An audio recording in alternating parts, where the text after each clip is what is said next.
और सीमा हैदर मामले में बार बार नेपाल का जिक्र आ रहा है। रिपब्लिक भारत की टीम नेपाल पहुंची और हमने ये दरियाफ्त करने की कोशिश की कि सीमा हैदर ने नेपाल से जुड़े जो खुलासे किए हैं वो सच थे या पूरी तरह झूठ। आइए आपको सीमा की नेपाल फाइल्स की इनसाइड स्टोरी दिखाते हैं।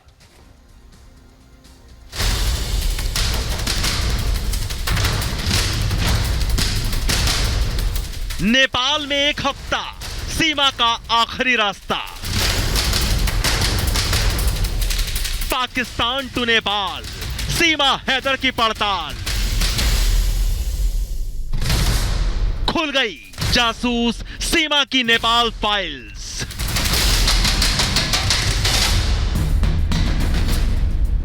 पाकिस्तानी सीमा हैदर से यूपी एटीएस बीते 3 दिनों से कड़ी पूछताछ कर रही है। कई घंटों तक सवाल हुए हैं और सीमा की जुबान से सच उगलवाने की कोशिशें जारी हैं। मगर पाकिस्तानी सीमा हैदर बेहद चालबाज है। हर सवाल को ध्यान से सुनकर बहुत ही शातिरी से जवाब दे रही है। अपने जवाबों को गोल मोल घुमा रही है, कहानी को और उलझा रही है।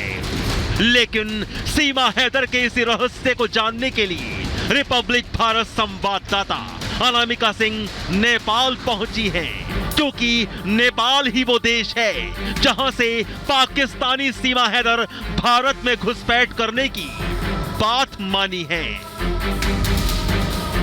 रिपब्लिक भारत की संवाददाता अनामिका सिंह ने नेपाल पहुंचने के बाद उस होटल का रुख किया जहां सीमा और सचिन ने 7 दिन साथ बिताए थे।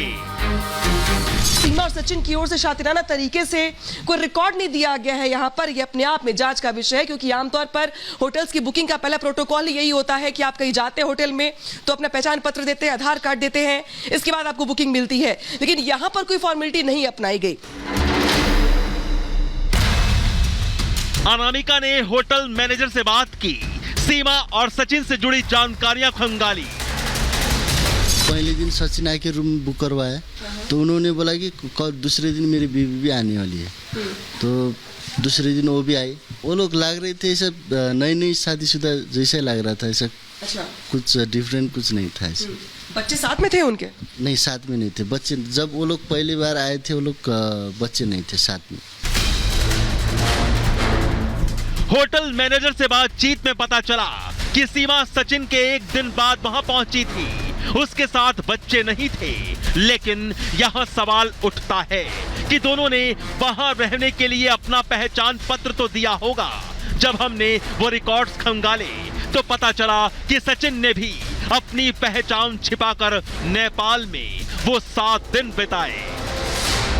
एक नाम ये है मैडम, हाँ। शिवांक नाम बताया सचिन ने अपना। शिवांक शायद वो है। और दूसरा नाम है इंडिया से उस दिन आशीष परियार और विनायक के। ये 3 में से एक कोई है। उन्होंने हमको सच नाम भी नहीं दिया, तो बाद में जब हमने उनको न्यूज़ में दिखा तब भी मालूम पड़ा हाँ ये लोग ऐसा है। उससे पहले हमको कुछ आइडिया ही नहीं था। होटल से सीमा सचिन के कई झूठ से पर्दा उठने के बाद बारी थी पशुपतिनाथ मंदिर जाने की। वो मंदिर जहां सीमा और सचिन एक दूसरे से शादी करने का दावा करते हैं। जब रिपब्लिक भारत संवाददाता अनामिका सिंह पशुपतिनाथ मंदिर पहुंची तो सीमा सचिन के बहुत बड़े झूठ का पर्दाफाश हो गया। पता चला कि नेपाल के इस मंदिर में शादी होती ही नहीं है। सीमा की ओर से कि उन्होंने शादी की नेपाल में, लेकिन यहाँ के जो पुजारी हैं, जो यहाँ पे बाकी महंत हैं, उनका ये दावा है कि दरअसल यहाँ पर ऐसा कोई प्रावधान ही नहीं है। यहाँ पर सिर्फ और सिर्फ पूजा होती है, दर्शन होते हैं, इसके अलावा शादी का तो कोई मतलब ही नहीं बनता, क्योंकि यहाँ पर जो रिस्ट्रिक्शंस है वो बहुत ज्यादा है दर्शकों के लिए, श्रद्धालुओं के लिए। ऐसे में यहाँ पर शादी हो ये असंभव सी बात है। अब ये कहा जा रहा है कि दरअसल जब शादी यहाँ पर नहीं हुई तो आखिर शादी हुई कहाँ, और अगर शादी नहीं हुई तो फिर शादी को लेकर के सीमा की ओर से दावे क्यों किए जा रहे इतने।